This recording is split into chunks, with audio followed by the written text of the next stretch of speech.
चलिए, नमस्कार प्यारे साथियों, जय श्री महाकाल में स्वागत करता हूं आप सभी का आपके अपने रोजगार विद अंकित के इस ऑनलाइन प्लेटफॉर्म पर। उम्मीद करता हूं आप सभी प्यारे साथी बिल्कुल एकदम स्वस्थ होंगे, मस्त होंगे, व्यस्त होंगे, लाजवाब होंगे और बहुत ही बेहतरीन तरीके से अपनी तैयारी में लगे होंगे।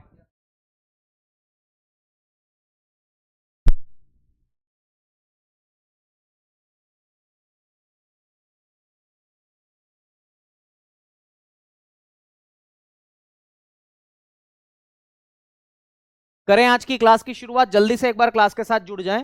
उम्मीद है आपको आवाज भी प्रॉपर आ रही होगी, वीडियो भी आपको प्रॉपर दिखाई दे रहा होगा, सब कुछ ओके होगा, है ना। तो मैं यहाँ देख पा रहा हूँ कई तमाम साथी हमारे साथ जुड़ चुके हैं। हाँ, एक आपका एक कॉमन क्वेश्चन है जिसका मैं जवाब देते देते आपको थक गया हूँ सच में। और वो कॉमन क्वेश्चन क्या है पता है कि सर बताइए हमारे मॉक टेस्ट कहाँ होते हैं। बिल्कुल सही क्वेश्चन आपका है और ये क्वेश्चन आपका होना भी चाहिए, ठीक है।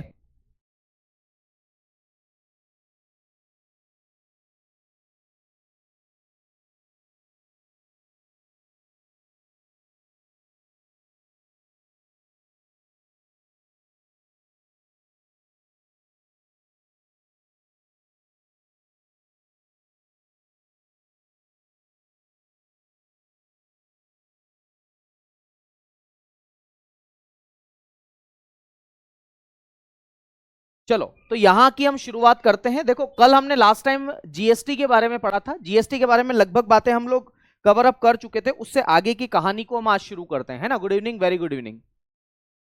तो जीएसटी से संबंधित बातें तो हमने की थी, लेकिन कुछ बातें हैं जो टैक्स से संबंधित हमें करना चाहिए, वो हम मैं कर देता हूं कि कर क्या होता है। तो कर यानी कि टैक्स होता है।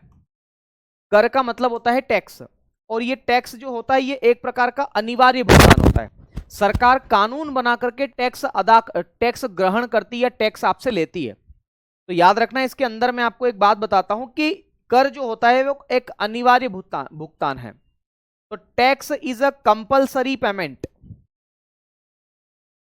टैक्स क्या है? एक प्रकार का अनिवार्य भुगतान है। क्या बोलेंगे मेरे दोस्त? अनिवार्य भुगतान।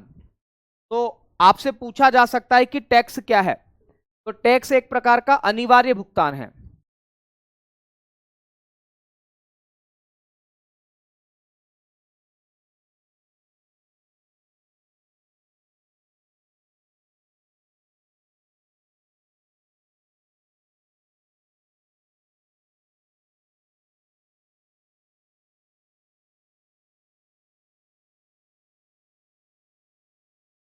तो याद रखना, ये एक प्रकार का अनिवार्य भुगतान है। कर क्या है? एक प्रकार का अनिवार्य भुगतान। अनिवार्य भुगतान है, भुगतान। तो कर एक प्रकार का कंपलसरी पेमेंट है। कंपलसरी पेमेंट, इसको हम लोग क्या बोलते हैं? कंपलसरी पेमेंट के नाम से जानते हैं। तो अनिवार्य भुगतान है। जो कौन किसको अदा करता है? तो जनता या कोई कंपनी जो है वो सीधे सरकार को अदा करती है। आ रही बात समझ में? तो लिखेंगे जनता या कंपनी सीधे सरकार को अदा करती है। तो लिखेंगे जनता। जनता यानी कि नागरिक, है ना। या फिर मेरे दोस्त हम कंपनी भी बोल सकते हैं, या कोई व्यक्ति। जनता का मतलब कोई व्यक्ति भी हो सकता है। जनता या कंपनी किसको जमा करती है? सरकार को जमा करती है। सरकार को जमा करती है। सरकार को जमा करती है। सरकार को जमा करती है। तो टैक्स किसको जमा किया जाता है? तो सरकार को जमा कर किया जाता है। कौन जमा करता है? तो सरकार को जनता या कंपनी जमा करती है, ठीक है। सवाल अब यह बनता है कि टैक्स जो है वो क्यों लिया जाता है, क्या इसके उद्देश्य हैं? आखिर उद्देश्य क्या है, टैक्स क्या है? तो याद रखना मेरे दोस्त, टैक्स के क्या क्या ऑब्जेक्टिव है। उद्देश्य का मतलब क्या होता है? ऑब्जेक्टिव आप इसे कह देते हैं। ऑब्जेक्टिव क्या क्या है मैं आपको बताता हूं, इसके क्या क्या उद्देश्य है। सबसे पहला है आय आय की असमानता को कम करना।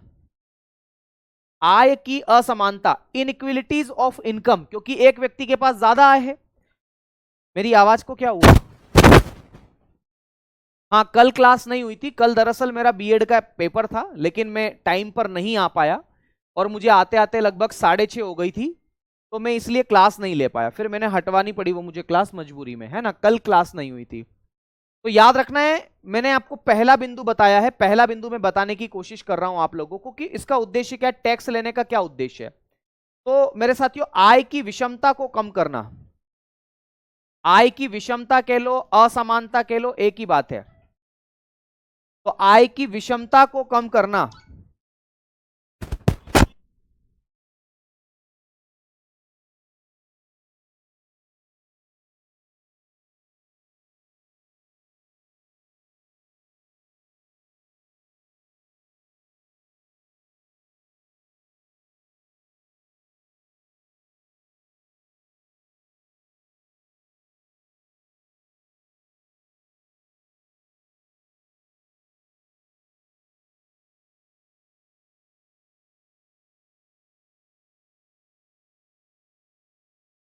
चलो आय की विषमता को कम करना यानी कि इनइक्विलिटीज ऑफ इनकम, इसको हम अंग्रेजी में क्या बोलते हैं? इनइक्विलिटी,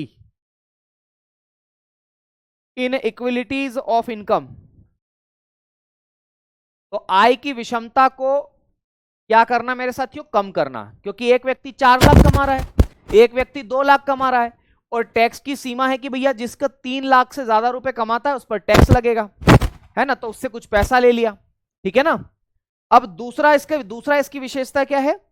तो सेवाओं का डिस्ट्रीब्यूशन करना या सेवाओं का वितरण करना, सेवाओं का वितरण करना, डिस्ट्रीब्यूशन ऑफ सर्विसेज, सेवाओं का वितरण करना, सेवाओं का वितरण करना, डिस्ट्रीब्यूशन ऑफ सर्विसेज आप इसे कहते हैं, डिस्ट्रीब्यूशन, डिस्ट्रीब्यूशन ऑफ सर्विसेज। तो सेवाओं का क्या करना? वितरण करना, ठीक है। तीसरा है जन कल्याण करना। जनता का कल्याण भी सरकार कहां से करेगी? टैक्स के पैसों से ही तो करेगी।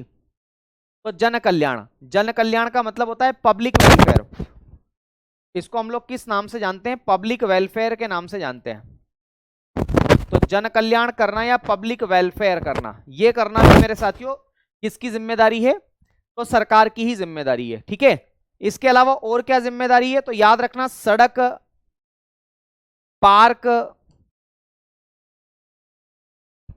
ब्रिज आदि का निर्माण करना, आदि का निर्माण करना,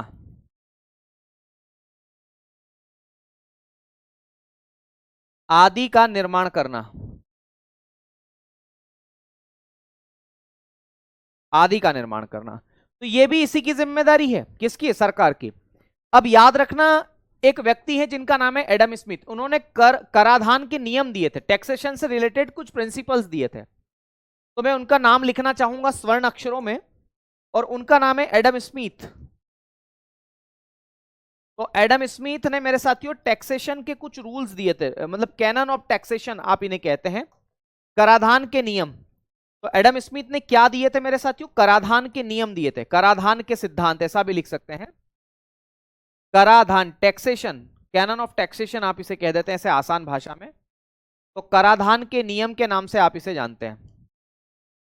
तो कराधान के नियम, कराधान के नियम, है ना? क्या बोलते हैं इसे अंग्रेजी में? Canon of taxation, canon of taxation.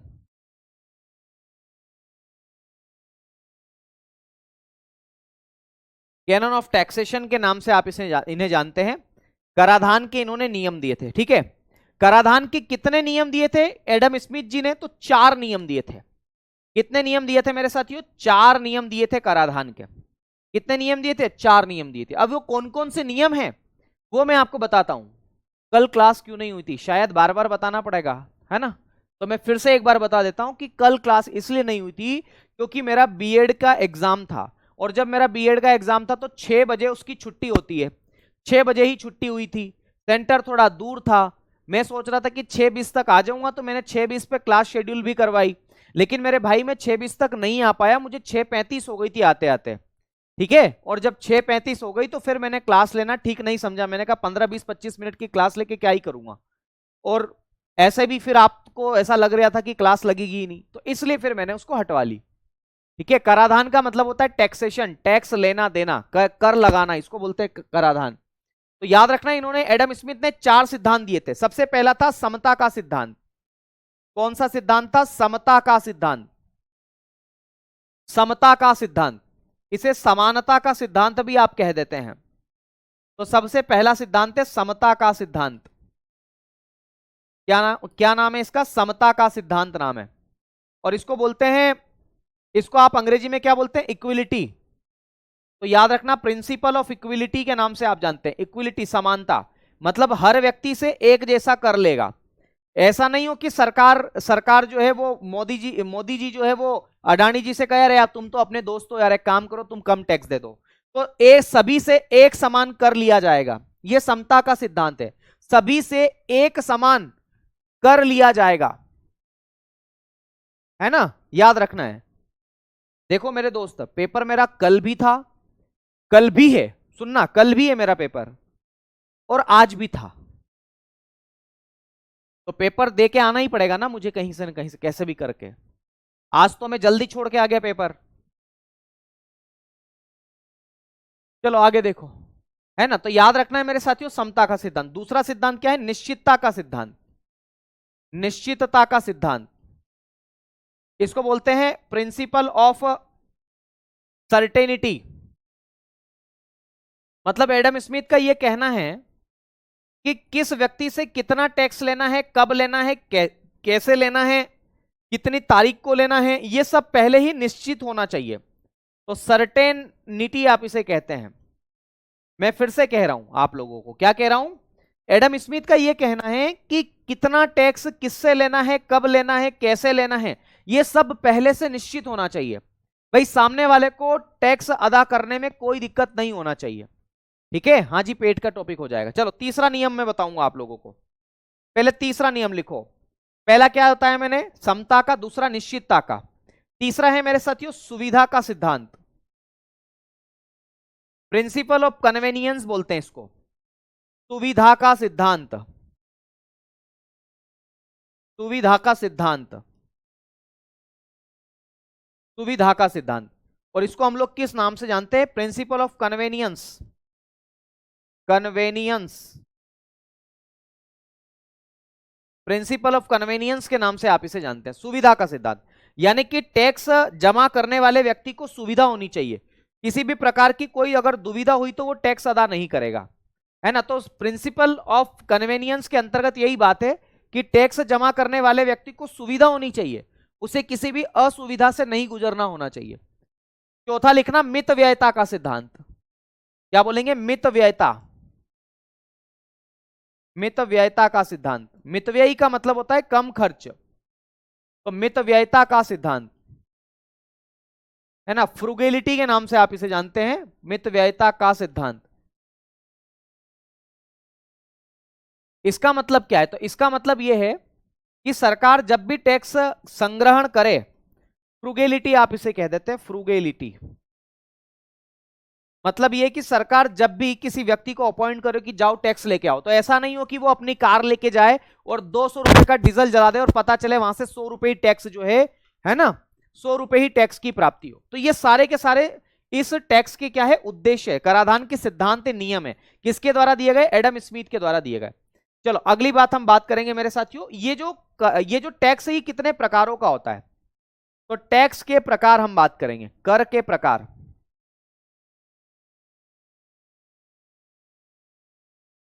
कर के प्रकार, है ना। ये टॉपिक पढ़ने के बाद में ही फिर हम क्या करेंगे, एक नए टॉपिक गरीबी की ओर चलेंगे। तो लिखेंगे कर के प्रकार, कर के प्रकार। और इसको हम अंग्रेजी में किस नाम से जानते हैं? तो टाइप्स ऑफ टैक्सेस के नाम से आप इसे जानते हैं। तो करों के कितने प्रकार है? कर के कितने प्रकार है? इसको हम बोलते हैं टाइप्स ऑफ टैक्सेस। तो देखो करों के कितने प्रकार है? तो मुख्य रूप से इसके दो प्रकार है। दो प्रकार कौन कौन से? एक को हम बोलते हैं प्रत्यक्ष कर, प्रत्यक्ष कर। और प्रत्यक्ष कर का मतलब क्या होता है? Direct tax. प्रत्यक्ष कर का मतलब क्या होता है मेरे प्यारे भाई? Direct tax. और सिंपल सी बात है, डायरेक्ट टैक्स का मतलब होता है जिस पर लगाया जाता है उसी से वसूला जाता है, उसी को बोलते हैं डायरेक्ट टैक्स। तो डायरेक्ट टैक्स जिस पर लगाया जाता है वही अदा करता है, वही वसूलता है ना, या वही टैक्स को अदा करता है, ऐसा लिखें। जिस पर लगाया जाता है वही इसे अदा करता है। अदा का मतलब है पेमेंट करना, बिल करना। तो जिस पर लगाया जाता है, जिस पर लगाया जाता है उसी के द्वारा अदा किया जाता है।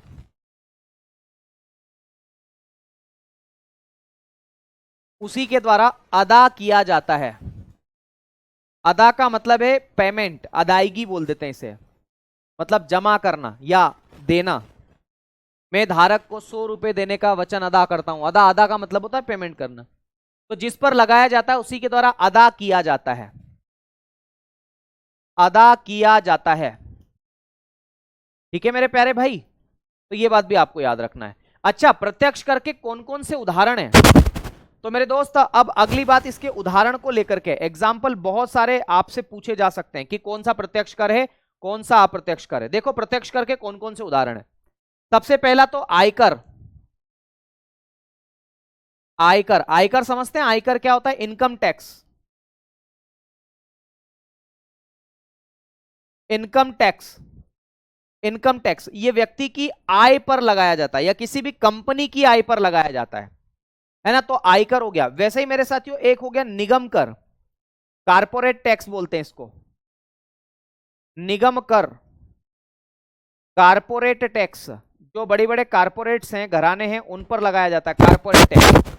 तो आयकर हो गया, निगम कर हो गया मेरे साथियों। ये भी किस प्रकार का कर है? तो याद रखना ये भी एक प्रकार का डायरेक्ट टैक्स है, डायरेक्ट टैक्स। इसके अलावा लिखना एक्सपेंडिचर कर, व्यय कर। व्यय, व्यय, व्यय, व्यय मतलब होता है खर्च, तो व्यय कर है ना। एक्सपेंडिचर टैक्स ये खर्चे पर लगाया जाता है कि कितना आप लोग खर्चा कर रहे हैं। अगर ज्यादा खर्चा करोगे तो मेरे साथियों एक्सपेंडिचर टैक्स भी ज्यादा लगेगा। ओके, व्यय कर। व्यय कर के बाद में अगला कर देखते हैं मेरे साथियों। तो व्यय कर के बाद में आप लिख सकते हैं मेरे साथियों, बहुत ही बढ़िया कर है संपत्ति कर, जिसे वेल्थ टैक्स के नाम से जानते हैं। एक पहले लगता था कैपिटल गेन टैक्स, पूंजी लाभ कर। खैर पहले लिखेंगे संपत्ति कर, संपत्ति कर, और इसको कहते थे वेल्थ टैक्स, वेल्थ टैक्स। एक होता है पूंजी लाभ कर, कैपिटल गेन टैक्स के नाम से भी आप इसे जानते हैं, पूंजी लाभ कर। और इसको किस नाम से जानते हैं? तो capital gain tax, capital gain tax, capital gain tax, पूंजी लाभ कर के नाम से आप इसे जानते हैं। किसके नाम से जानते हैं? पूंजी लाभ कर के नाम से भी आप इसे जानते हैं। इसके अलावा और कौन कौन से टैक्स हो सकते हैं? तो एक है उपहार कर, एक लिखना ब्याज कर, एक लाभांश वितरण कर, डिविडेंड डिस्ट्रीब्यूशन टैक्स, डीडीटी बोलते हैं इसको। आ जाओ, अभी तो बहुत सारे कर हैं, यहां पर भी मैं लिख रहा हूं। एक को क्या लिखेंगे मेरे साथियों? तो याद रखिएगा, आप लोग लिख सकते हैं इसके अंदर उपहार कर, गिफ्ट टैक्स, उपहार कर,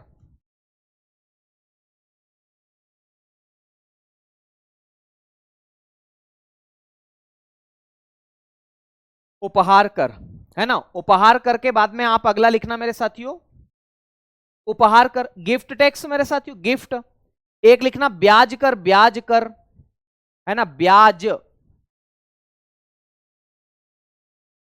ब्याज कर। अगर आपको बहुत ज्यादा ब्याज मिल रहा है तो इंटरेस्ट टैक्स भी आपको चुकाना पड़ेगा। इसके अलावा मैंने बताया ना, पूंजी लाभ कर हो गया, एक लाभांश वितरण कर बोलते हैं, डिविडेंड डिस्ट्रीब्यूशन टैक्स, लाभांश वितरण कर, लाभांश वितरण कर। हालांकि ये अब नहीं है, पर फिर भी इसको बोलते हैं डिविडेंड डिस्ट्रीब्यूशन टैक्स।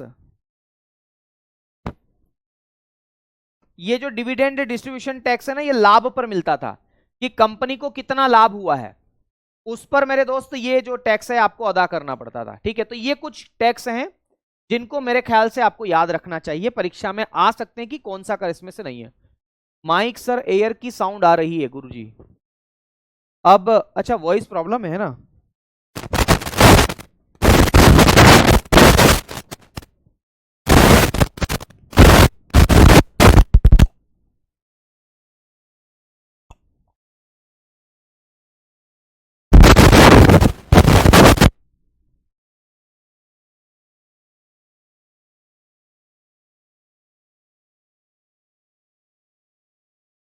मेरे ख्याल से अब ठीक होगा।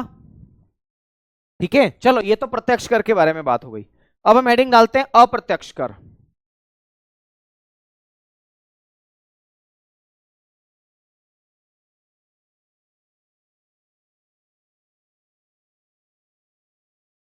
और अप्रत्यक्ष कर को इनडायरेक्ट टैक्स के नाम से जाना जाता है।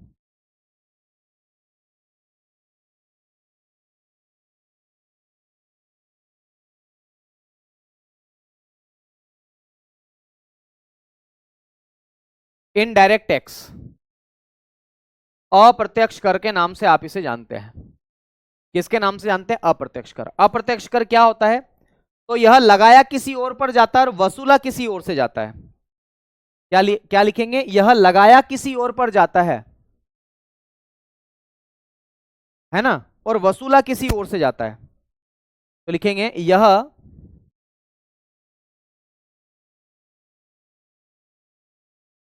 लगाया किसी और पर जाता है।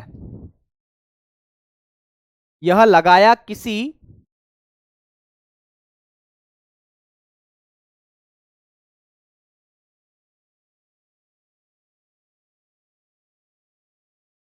यह लगाया किसी और पर जाता है तथा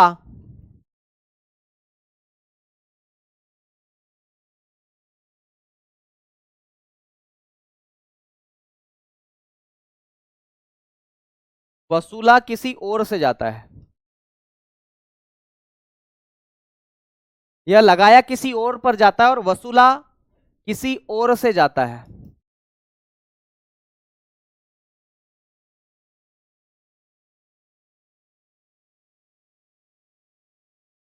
जैसे मैं नमक की थैली की बात करूं, टाटा नमक, टाटा नमक पर जो टैक्स लगता है अप्रत्यक्ष कर, वो टाटा नमक पर लगाया जाता है, पर टाटा नमक अदा करता है क्या उसको? नहीं।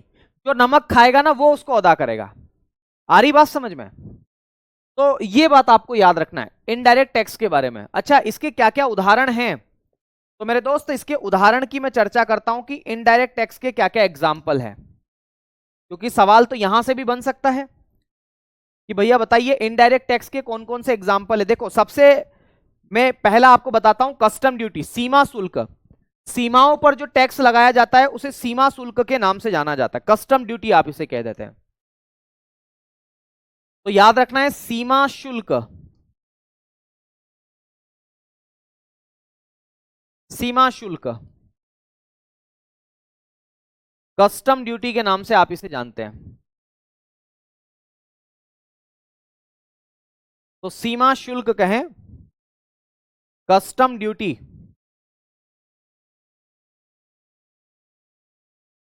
है ना। तो मेरे दोस्त सीमा शुल्क आपको याद रखना है, सीमा शुल्क। फिर दूसरा लिखेंगे जीएसटी। जीएसटी के बारे में तो हम कल विस्तार से चर्चा कर चुके हैं ना। तो जीएसटी यानी कि गुड्स एंड सर्विसेज टैक्स के नाम से आप इसे जानते हैं। इसके अलावा लिखना सेवा कर, सर्विस टैक्स, सेवा कर यानी कि क्या बोलते हैं इसे? सर्विस टैक्स के नाम से आप इसे जानते हैं। तो सेवा कर या सर्विस टैक्स,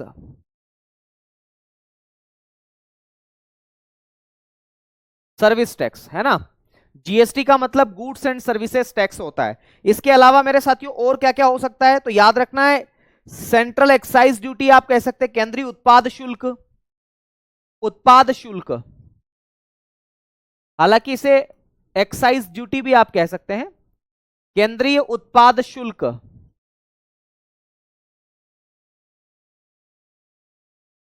केंद्रीय उत्पाद शुल्क, central excise duty, central excise duty, है ना, सेंट्रल एक्साइज ड्यूटी। ओके, तो ये भी आपका एक एग्जाम्पल हो सकता है। इसके अलावा और क्या क्या एग्जाम्पल हो सकते हैं मेरे साथियों? तो याद रखना है यूनियन सेल्स टैक्स भी आप कह सकते हैं, सेल्स या बिक्री कर आप इसे कह दे मेरे साथियों, या फिर आप इसी को केंद्रीय बिक्री कर भी बोल सकते हैं। तो बिक्री कर, और इसको हम लोग किस नाम से जानते हैं? सेल्स टैक्स के नाम से जानते हैं, सेल्स टैक्स।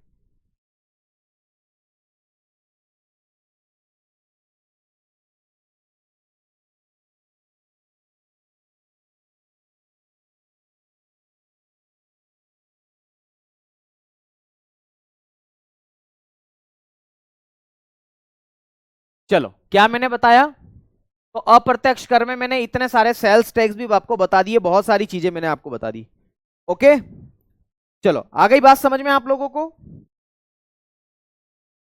इतना भर कम से कम आपको याद रखना है, ठीक है ना। ये सवाल मान लो कभी पूछ ले आपसे तो फिर आप ना घबराइएगा, इतना तो कम से कम आपको याद रखिएगा, है ना। बहुत बढ़िया सर, कल वाली क्लास नहीं मिल रही है, बहुत बढ़िया शानदार, गुड गुड। आप अभी जुड़े हो क्या, अभी 10 मिनट पहले जुड़े हो क्या दीदी? सैटरडे संडे को ही अवेलेबल रहता है क्या इसी टाइम पर? नहीं, इस बार आपका कॉमन क्वेश्चन नहीं है कि सर ये क्विज कहां अवेलेबल होता है। मैं खुद इस क्विज में आऊंगा, इस बार सैटरडे को मैं खुद आऊंगा इस क्विज में, या फिर फ्राइडे को आपको पूरा यहां पैनल पे खोल करके दिखाऊंगा कि क्विज होता कहां है। सही बात है, आपका भी एक अपना वो है यार, आप भी मेहनत करते हो अच्छे से, और अभी से मेहनत कर रहे हो मतलब डेडिकेटेड हो आप लोग, ठीक है।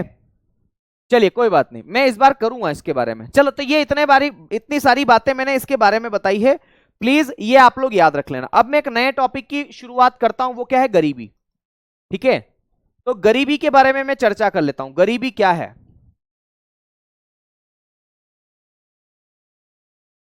या गरीबी से पहले एक और चीज आप नोट डाउन कर लो, यहां से भी सवाल आ सकते हैं। हमारे यहां कराधान की कौन कौन सी प्रणालियां है, इसको भी हम थोड़ा सा पढ़ लें। कराधान की प्रणालियां, कराधान की प्रणालियां, इसको पढ़ लो थोड़ा, अच्छा है, परीक्षा में आ सकता है यहां से सवाल। कराधान की प्रणालियां, कराधान की प्रणालियां, है ना, इसको हम बोलते हैं सिस्टम ऑफ टैक्सेशन। क्या बोलते हैं कराधान की प्रणालियां को? सिस्टम ऑफ टैक्सेशन, कि भारत में किस प्रकार का जो है वो टैक्सेशन सिस्टम अपनाया गया है।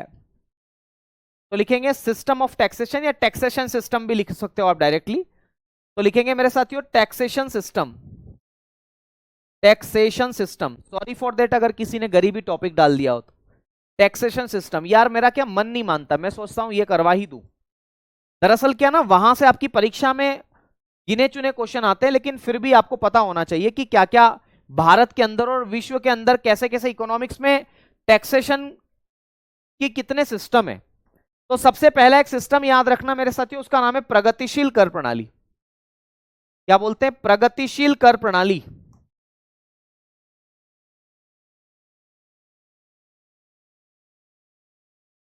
तो प्रगतिशील कर प्रणाली, बहुत बढ़िया। तो प्रगतिशील कर प्रणाली,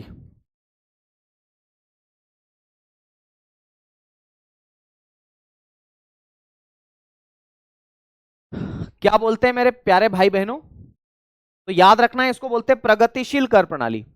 और प्रगतिशील कर प्रणाली को अंग्रेजी में क्या बोलते हैं? Progressive tax system.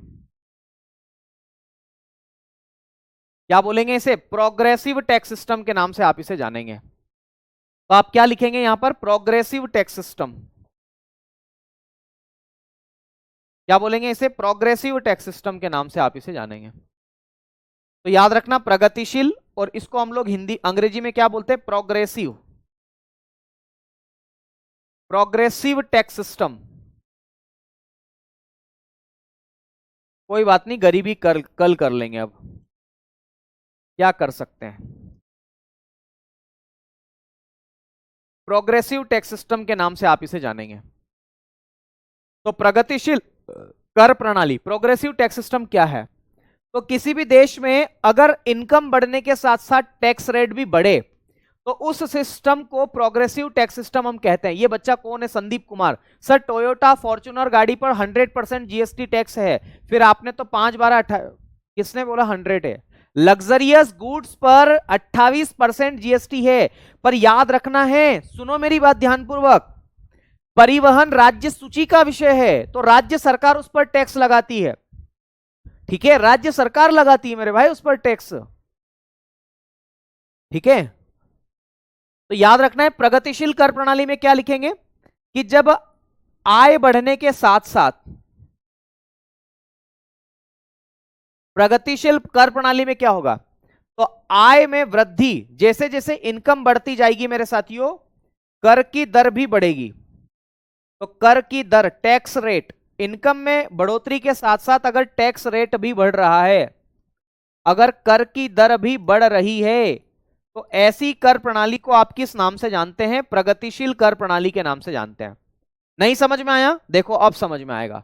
अगर कोई व्यक्ति, सुनना मेरी बात को ध्यानपूर्वक, अगर कोई व्यक्ति 2 लाख रुपए कमा रहा है तो उस पर 5% टैक्स है। अगर कोई व्यक्ति 10 लाख रुपए कमा रहा है तो उस पर हो सकता है कि 10% टैक्स हो। कोई 15 लाख कमाएगा तो 20%, 25 लाख कमाएगा तो 40%। मतलब जैसे जैसे इनकम बढ़ती जाएगी टैक्स रेट भी बढ़ती जाएगी। ठीक है, इसका एक ग्राफ भी बनता है, अगर आप बनाना चाहें तो मैं बना करके दिखा सकता हूं आप लोगों को। ये देखिएगा जरा, ये देखो, ये देखना एक ग्राफ है। ये ग्राफ कैसा बनेगा, यहां पर याद रखना ये है 0, ये मूल बिंदु होते ना 0, और ये एक्स एक्सिस है, और एक्स एक्सिस पर हम लोग लिखेंगे इनकम को। यहां पर व्यक्ति की आय है, जैसे जैसे आगे बढ़ेंगे बढ़ती जाएगी। यहां पर 2 लाख, 4 लाख, 6 लाख, 8 लाख, 10 लाख, 12 लाख, ऐसे आय बढ़ती जाएगी इधर। और ये है टैक्स रेट, यहां है कर की दर, ये वाई एक्सिस है, और इस पर टैक्स रेट मैं आपको बता रहा हूं। कर की दर या टैक्स रेट के नाम से आप इसे जानते हैं। कर की दर बोल दो या फिर इसी को आप टैक्स रेट के नाम से जानते हो। तो मेरे दोस्त याद रखना ये टैक्स रेट है, ये कर की दर है। तो मैं ये कहना चाह रहा हूं इसका जो ग्राफ है वो कैसे बनेगा। इसका ग्राफ कुछ ऐसे बनेगा, ऐसे ये ग्राफ बनेगा। बोले इसका क्या मतलब है गुरुजी? देखो मैं बताता हूं इसका क्या मतलब है। इसका मतलब यह है मेरे लाले लालियों कि जब व्यक्ति इतना रुपए कमाता था, जब व्यक्ति इतना पैसा कमाता था, तो इसको टैक्स कितना मिलता था? मतलब इसको, ये इतना रुपए कमाता है भाई, इधर आ जा थोड़ा सा, ये इतना रुपए कमाता है तो इसको टैक्स मिलता है इतना, ये इतना टैक्स मिलता है। अरे यार इसको छोड़ो, मारो गोली इसको। देखो सिंपल से शब्दों में आप इसको समझो कि व्यक्ति, मेरे दोस्त, अरे मेरे भारे भाई भाई सुनो सुनो सुनो सुनो सुनो, अच्छा फिर से मैं ये कहना चाह रहा हूं, अगर व्यक्ति मेरे साथियों इतनी इनकम कमाता है तो इतना टैक्स देगा। जैसे जैसे इनकम बढ़ती जाएगी, सुनना मेरी बात को ध्यानपूर्वक, जैसे जैसे इनकम बढ़ती जाएगी वैसे वैसे टैक्स की रेट भी बढ़ रही है कि नहीं बढ़ रही है? इस ग्राफ में भी भाई, यहां पर 2 लाख है तो टैक्स इतना ही देना पड़ रहा है, यहां पर 3 लाख है तो टैक्स इतना, 10 लाख है तो टैक्स इतना, इतना तो इतना। तो ये ग्राफ कुछ ऐसा बनेगा। तो इनकम बढ़ने के साथ साथ अगर टैक्स की रेट भी बढ़ती है, ठीक है, तो उसे क्या बोलते हैं? प्रगतिशील कर प्रणाली कहते हैं। ठीक है प्रिया, ओके।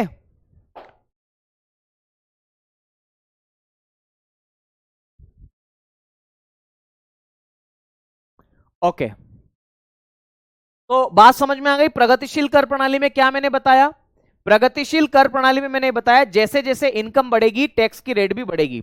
इसको मैं थोड़ा सा कुछ डिजाइन भी बना देता हूं। जैसे मान लो कोई व्यक्ति 3 लाख रुपए कमाता है, तो 3 लाख पर मान लेते हैं कि उसको 5% टैक्स देना पड़ता है। फिर कोई व्यक्ति 5 लाख रुपए कमाता है तो टैक्स की रेट बढ़ करके 9% हो जाती है।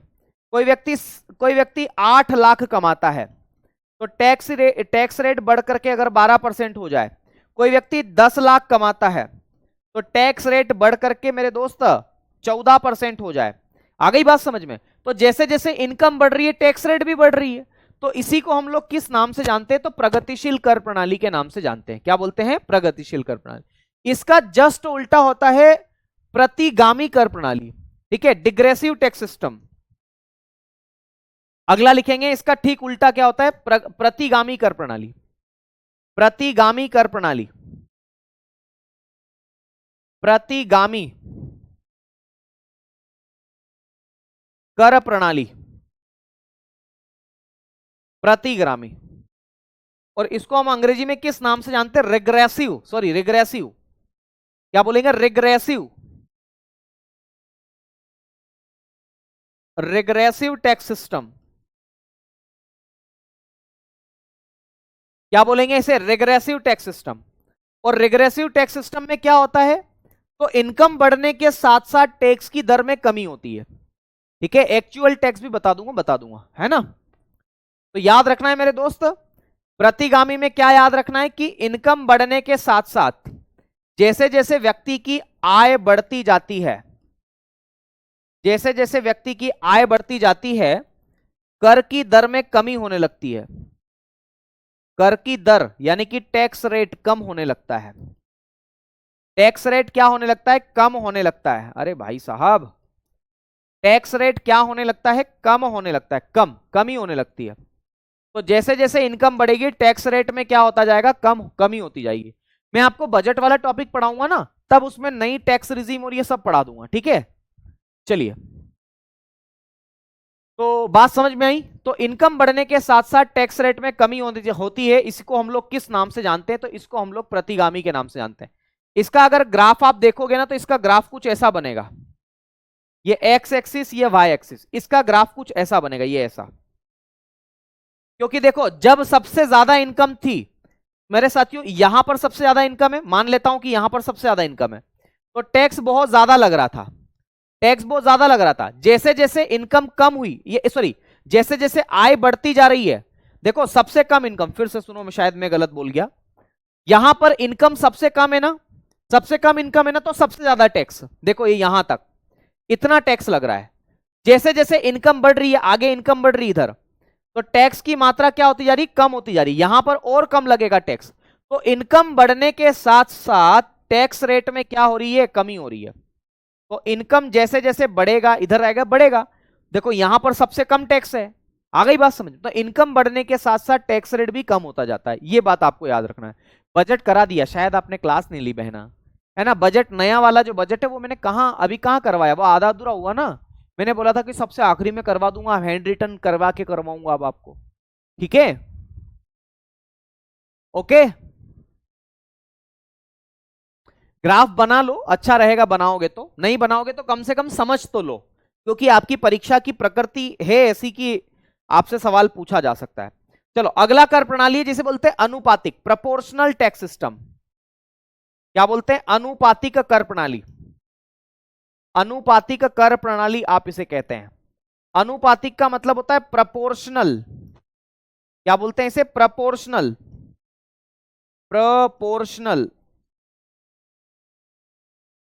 प्रपोर्शनल टैक्स सिस्टम आप इसे कहते हैं। प्रपोर्शनल टैक्स सिस्टम के नाम से आप इसे जानते हो। अनुपातिक कर प्रणाली या प्रोपोर्शनल टैक्स सिस्टम। क्या होता है अनुपातिक कर प्रणाली में? तो अनुपातिक कर प्रणाली की एक सिंपल सी विशेषता यह है मेरे साथियों, कि चाहे इनकम कितनी भी हो, टैक्स की रेट एक जैसी होगी। चाहे आय ज्यादा हो या कम हो। तो इसमें लिखेंगे मेरे साथियों, आय में वृद्धि और कमी, आय में वृद्धि और कमी होने पर भी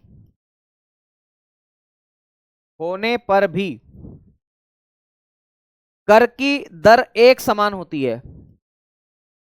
कर की दर स्थिर या एक समान होती है। कर की दर स्थिर, स्थिर का मतलब होता है स्टेबल, या एक समान होती है। कर की दर स्थिर या एक समान होती है। कर की दर स्थिर या एक समान होती है। एक समान होती है। इसी को हम किस नाम से जानते हैं? अनुपातिक कर प्रणाली के नाम से जानते हैं। जैसे कैसे? तो मान लो ये ग्राफ है आपका, है ना? मान लो ये ग्राफ है आपका। आप सभी जानते हैं कि ये वाला जो एक्सिस है ये इनकम का है, ये इनकम का है। और ये वाला जो ग्राफ है मेरे, ये जीरो बिंदु है, मूल बिंदु, ये टैक्स रेट का है, ये टैक्स रेट का है। तो मैं आपको ये कहना चाह रहा हूं कि चाहे इनकम 2 लाख हो, चाहे 4 लाख हो, चाहे 6 लाख हो, 8 लाख हो, 10 लाख हो, 12 लाख हो, कितनी भी हो, टैक्स रेट जो है वो एक समान होगी। मैं क्या बोल रहा हूं? ये कर की दर मान लो 15% है, कि यहां पर 15% टैक्स लिया जाएगा। तो 15%, चाहे इनकम इतनी हो, चाहे इनकम इतनी हो, चाहे बढ़े चाहे घटे, कुछ भी हो। आ गई बात समझ में? तो कर की दर क्या होगी? एक समान होगी। तो इनकम कितनी भी हो, कर की दर क्या होती है? एक समान होती है। इसी को बोलते हैं अनुपातिक कर प्रणाली। क्या बोलते हैं इसे? अनुपातिक कर प्रणाली। संदीप, आज से मेरा सिलेबस हो गया बेटा, तेरे लिए सिलेबस हो गया मेरा। अब आपको क्लास करने की जरूरत नहीं है। ये सबसे भद्दा और सबसे बेकार क्वेश्चन है मेरे भाई, कि क्लास खत्म हो गई क्या सर, इकोनॉमी कब तक कंप्लीट होगा? यार इससे अच्छा छोड़ दो, मत पढ़ो, मत पढ़ो इससे अच्छा। मैं मजाक नहीं कर रहा हूं, क्योंकि देखो बात दरअसल ऐसी है कि अगर अगर आपको रुचि नहीं आ रही तो आप उसको छोड़ सकते हो, है ना? लेकिन अगर कोई टीचर पढ़ा रहा है तो अच्छे से पढ़ो, बाकी बच्चे भी तो पढ़ ही रहे हैं ना बेटा। तो ऐसे अगर सवाल करना है तो आप क्लास को छोड़ सकते हो, है ना। अच्छा है कि आप नहीं करो क्लास, पीवाईक्यू कर लो और कुछ मैराथन वैराथन कर लेना। मैं क्या बोलूं इससे ज्यादा, ये बताओ। मैं एक एक चीज क्यों बता रहा हूं, मैं गरीबी टॉपिक शुरू कर सकता था, पर आप मान ही नहीं रहे हो। बस लगातार एक ही कमेंट करो, ऐसा मत करो यार, हर्ट होता है ऐसा। मतलब इस बात से हर्ट होता है कि यार हमें ऐसा लगता है कि शायद चीजें समझ में नहीं आ रही है। मुझे एक बात बताओ, पहले तो यही बताओ समझ में आया कि नहीं आया अभी तक जो मैंने पढ़ाया। मतलब मैं इतना स्लो पढ़ाता हूं, मुझे बोलते हैं बच्चे कि सर आप स्लो पढ़ाते हो, मैं क्या करूं, इकोनॉमिक्स विषय ही ऐसा है। अगर इसको ज्यादा फास्ट कर दिया ना तो समझ ही नहीं पड़ेगा, पल्ले ही नहीं पड़ेगा। ठीक है, बात रही टेस्ट की, तो क्विज की बात रही, तो मैं एक बार टीम से बात करूंगा और फ्राइडे के दिन मैं आपको बताऊंगा कि टेस्ट कहां आता है ना। टेस्ट कहां आता है ये मैं बताऊंगा, या खुद एक वीडियो बना करके आपको भेजूंगा कि भाई ये ऐसा ऐसा है ना। क्योंकि कई क्वेश्चन है, वो मेरी जिम्मेदारी है, मेरी जवाबदारी है वो, ठीक है ना, वो मेरी जवाबदारी है। पर मतलब आप ये बताओ सबसे पहले कि चीजें समझ में आ रही है या नहीं आ रही है, मुझे तो ये समझना है सबसे पहले, है ना। जी गुरुदेव आ रही है, यस सर आ रही है। आपका कौन सा सब्जेक्ट का पेपर था? अरे बीएड का पेपर था हमारा, बीएड का पेपर चल रहा है। आ गया समझ में, ओके ओके सर जी, बहुत मजा आ रहा है सर, यस सर अच्छे से आता है, yes sir yes sir. Swati कह रहे हैं अच्छा है, प्रिया भी कह रहे हैं, है ना, साक्षी कह रहे हैं सर समझ आ रहा है, आप बहुत अच्छा पढ़ा रहे हैं, ठीक है ना, यस सर। मैं ऐसा नहीं बोलता कि आप मेरी तारीफ करो, मत करो तारीफ यार, क्यों करना टीचर की तारीफ, है ना, क्यों करना। एक बात बताओ, मेरी तारीफ कर दोगे तो मैं खुश हो जाऊंगा थोड़ी देर के लिए, क्या कर लूंगा इससे ज्यादा। अच्छा मुझे खुशी मिल जाएगी थोड़ी देर के लिए, अल्प समय के लिए खुशी मिल जाएगी, पर मुझे इससे सबसे ज्यादा खुशी कब मिलेगी पता है आपको?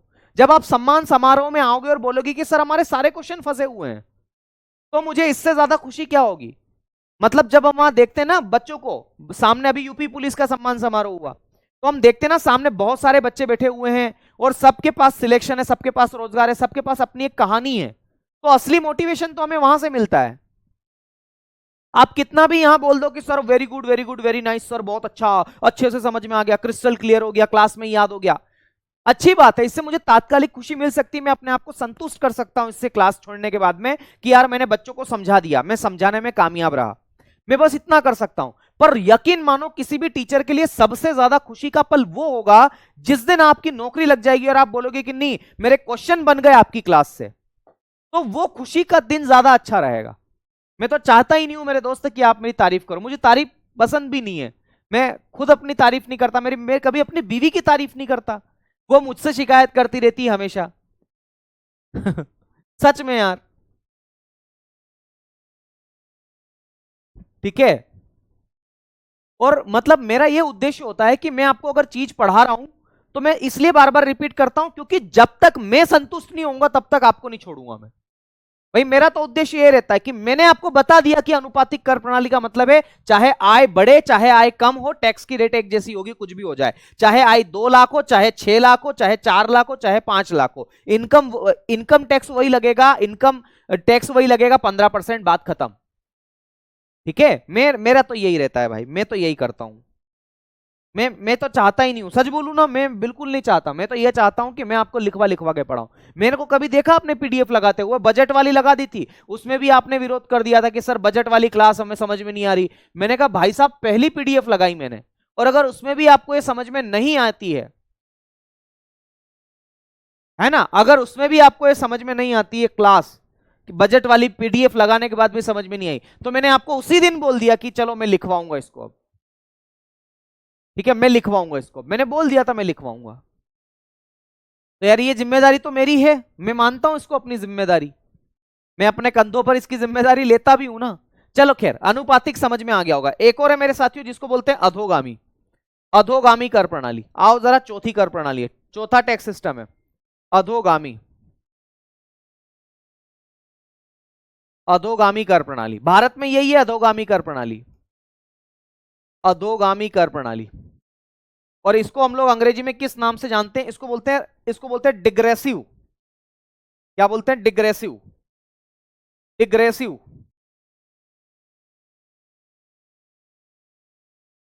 क्या बोलते हैं इसे? डिग्रेसिव टैक्स सिस्टम के नाम से आप इसे जानते हैं। अब अधोगामी कर प्रणाली में क्या होता है? तो अधोगामी में क्या होता है वो सुनो। एक समय तक जैसे जैसे इनकम बढ़ेगी टैक्स रेट भी बढ़ेगी, उसके बाद में टैक्स रेट एक जैसी हो जाएगी, है ना। तो याद रखना है, लिखेंगे एक समय तक, ये सब मैं लिखवा रहा हूं, नहीं तो जरूरत ही नहीं इन सब लिखवाने की। एक समय तक आय आय बढ़ने पर, आय में वृद्धि होने पर, ऐसा लिखे। मैं इसको शॉर्ट में भी समझाऊंगा, चिंता मत करो, है ना। एक समय तक इनकम बढ़ने पर या आय में वृद्धि होने पर कर की दर भी बढ़ती है, कर की दर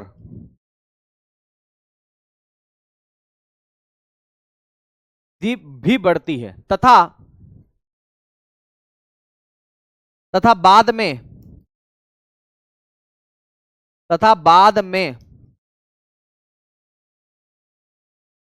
आय में वृद्धि होने पर कर की दर एक समान होती है, कर की दर स्थिर हो जाती है, ऐसा भी लिख सकते हैं, कर की दर स्थिर हो जाती है। कर की दर क्या हो जाती है? स्थिर हो जाती। कुल मिलाकर के अगर मैं बात करूं तो अधोगामी कर प्रणाली में प्रगतिशील, ऐसा लिखें, इसमें प्रगतिशील और अनुपातिक दोनों के गुण पाए जाते हैं, क्योंकि दोनों के गुण है ना ये। इनकम जैसे जैसे बढ़ेगी टैक्स भी कम होगा, ठीक है। कोई बात नहीं, क्या नाम है, दिलखुश रावत कह रहे हैं कि सर थोड़ा कम समझ में आया। कोई बात नहीं, सब समझ में आ जाएगा, सारा समझ में आ जाएगा तो फिर क्या होगा, आज पुअर्टी नहीं हो पाएगा रागिनी बहना, नहीं हो पाएगा, संभव ही नहीं अब, है ना। तो याद रखना, इसमें प्रगतिशील एवं अनुपातिक दोनों के गुण पाए जाते हैं। इसमें प्रगतिशील एवं अनुपातिक, प्रगतिशील का मतलब है प्रोग्रेसिव और अनुपातिक का मतलब है प्रोपोर्शनल, दोनों की प्रॉपर्टीज होती है ना। दोनों के गुण पाए जाते हैं, दोनों के गुण पाए जाते हैं, दोनों के गुण पाए जाते हैं, दोनों के गुण पाए जाते हैं। मेरी बीवी मुझसे कहती है कि आप दिन भर क्लास लेते लेते, मतलब क्लास लेते लेते ना आप अपने आप को खत्म कर चुके हो। उसका यह कहना होता है कि आप ऑनलाइन पढ़ाते पढ़ाते अपने आप को खत्म कर चुके हो। मैंने कहा कैसे? बोले आप नहीं रहते। मैंने कहा मतलब? बोले आप इंसान नहीं रहते। मैंने कहा तो फिर क्या जानवर हूं क्या मैं? तो बोले जानवर तो नहीं, लेकिन इंसान में इमोशन होती है, वो इमोशन आपके पास खत्म हो जाती है। हमारे मतलब घर तक आते आते आप में इमोशन खत्म हो जाती है दिन भर में, और फिर आप आके डायरेक्ट अपनी पढ़ाई करते हो और सो जाते हो, खाना खाते हो फिर चले जाते हो, फिर आ जाते हो। मैंने कहा यार ऐसा तो नहीं है यार। तो मतलब कई शिकायतें उसको मुझसे, कई सारी शिकायतें हैं। तो मुझे समय नहीं मिल पाता तो मैं तारीफ नहीं कर पाता। पर एक दिन सोच रहा हूं कि सैटरडे को और संडे को ऐसे भी छुट्टी रहती, उस दिन बैठ के थोड़ी तारीफ जम करके कर दूं। पर कहीं डर लगता है ऐसा ना हो कि ज्यादा तारीफ कर दूं तो वो समझ जाए कि आज दाल में कुछ काला है। खैर ये सब तो चीजें हैं जीवन की, लेकिन हाँ एक बात ये भी सच है कि मतलब मैं भी ऐसा महसूस करता हूं कि यार परिवार में हम समय नहीं देंगे तो फिर मजा नहीं आएगा। मतलब पढ़ाई के साथ साथ अगर परिवार को समय भी दें तो ज्यादा अच्छा है। हाँ ठीक है, तो आज की क्लास इतना ही करते हैं मेरे दोस्त। उम्मीद करता हूं ये सारी कहानी आपको समझ में आई होगी। ऐसे ना मैं बताऊं आपको, इकोनॉमिक्स बहुत आसान विषय है, पर सच क्या है? सच ये है कि आप लोग उसे पढ़ते नहीं हो ना टाइम पे, इसलिए वो आपको थोड़ा सा ऐसा लगता है। बाकी सच यही है कि इकोनॉमिक्स बहुत आसान विषय है। मैं आपके डाउट्स लूंगा, आप कुछ कमेंट्स लूंगा, है ना। बाकी लोग जिनको जाना है जा सकते हो, है ना। गर्दा फाड़ दिया। सर आप इतना एक्टिव कैसे रहते हैं? दो तरीके जानना चाहूंगा आपसे। ऐसा नहीं है यार, जब जिम्मेदारियां होती है ना तो सारा एक्टिवनेस आ जाती है आपके पास में। जिम्मेदारी रखो, एक्टिवनेस आ जाएगी। आपको अगर अपने परिवार की जिम्मेदारी है आपके पास में अभी से, तो आप एक्टिव हो जाओगे, है ना। आप एक्टिव हो जाओ। अपने आप को ना कभी बुरा मत साबित करो, अपने आप को कभी ये मत साबित करो कि मैं काला हूं यार, क्या होगा। नहीं नहीं नहीं, आप जैसे हो वैसे बहुत खुश हो, ठीक है। राहुल पालीवाल सर की शादी हो गई क्या? कब की हो गई भाई? दाल में क्या काला है सर? दाल में काला कुछ भी नहीं है, दाल ही काली है। ठीक है, चलो डाउट बताओ, आपके डाउट। सिलेबस कितना रह गया है अभी? बिरबल थोड़ा टाइम लगेगा सिलेबस में, पर जल्दी हम इसको कवर कर लेंगे, आप निश्चिंत रहो, जिम्मेदारी है मेरी। एनडीसी के बारे में पक्का बता दूंगा गुनगुन, पक्का। मुझे याद है एनडीसी वाला टॉपिक छूट गया था, मैं करवा दूंगा, भरोसा रखो मैं करवाऊंगा। पीवाईक्यू भी दे देते हैं, हाँ। पीवाईक्यू का आपका एक मुद्दा है, बड़ा जटिल मुद्दा है, मतलब पीवाईक्यू की क्लास में जरूर लूंगा, पक्का लूंगा, प्रॉमिस है ना। एक दिन में क्लास ले लूंगा यार, एक दिन ऐसा ही क्लास ले लूंगा पीवाईक्यू की। जी कल भी मेरी एग्जाम है, हाँ जी कल भी मेरी एग्जाम है ना। क्विज दो प्लीज। ओके दीपक जी, मैंने आपकी बात सुन ली है ना। आप निश्चिंत रहो, भरोसा रखो मेरे ऊपर, दूंगा मैं। ठीक है, इंपॉर्टेंट क्वेश्चंस करा दो। क्वेश्चंस की बात बहुत है। दिल्ली पुलिस की एक दिन क्लास ले ही लेते हैं यार। यूट्यूब पे ले ले, यूट्यूब पे कि एप्लीकेशन में ले लें। राहुल सर खाना खुद क्यों बनाते हैं? अब भाई बीवी यहाँ नहीं है तो खुद कैसे बना लेंगे, मतलब खुद क्यों नहीं बनाएंगे? ओके ओके, चलो तो फिर आज के लिए इतना ही करते हैं। सेंसस भी मैं ही करवाऊंगा, चिंता मत करो, है ना। आप अच्छे से पढ़ो, खूब पढ़ो, मस्ती करो, मजाक करो, सब कुछ करो यार, जीवन आपका है, अपने हिसाब से जियो। देखो इसको, कोई मतलब नहीं है, चार लोग कुछ भी नहीं बोलेंगे आखिरी में, ठीक है। इसलिए अपने जीवन को अच्छे से जियो, बेहतरीन तरीके से जियो। चलिए शुक्रिया, धन्यवाद, जय महाकाल। कल शाम को फिर से मुलाकात करेंगे 6 बजे। कल ऐसे में टाइमिंग जो है 6:15 का रखवाऊंगा, है ना, क्योंकि मुझे लेट लतीफी होगी आने में, लेकिन मैं क्लास लेने की पूरी पूरी कोशिश करूंगा कि मैं लूं, है ना। चलिए शुक्रिया, धन्यवाद, जय महाकाल।